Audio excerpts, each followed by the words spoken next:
T20 start అయింది. నిజం చెప్పాలంటే ఓపెనింగ్ డేకి వెళ్ళినప్పుడు నేను ఎక్స్పెక్ట్ చేసిన దానికన్నా చాలా ఎక్కువ చూశాను. 10,000+ ఫ్యాన్స్, స్టేడియం బయట పెద్ద క్యూస్, లోపల ఫుల్ అట్మాస్ఫియర్. ఒక స్టేజ్లో ఇది స్టేట్ లీగా లేక ఐపీఎల్ మ్యాచ్ అని చెప్పేసి అనిపించింది. ఓపెనింగ్ సెరమనీలో తమన్ స్టేజ్ని కంప్లీట్గా రాక్ చేశాడు. ఆ తర్వాత విజయ్ దేవరకొండ గ్రాండ్ ఎంట్రీతో క్రౌడ్ మొత్తం లేచింది.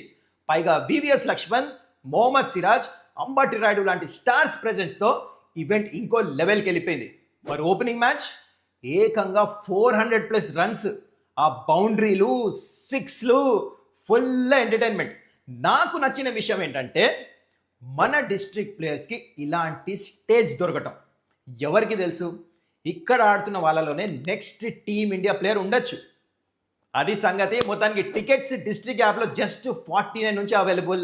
నిన్న అట్మాస్ఫియర్ చూసాక ఒక్కటే అనిపించింది, ఇది మిస్ అయ్యే టోర్నమెంట్ మాత్రం కాదు. లేదా స్టార్ స్పోర్ట్స్ తెలుగు మరియు జియో హాట్స్టార్ లైవ్ చూడండి. టీ20 మన క్రికెట్ షురూ.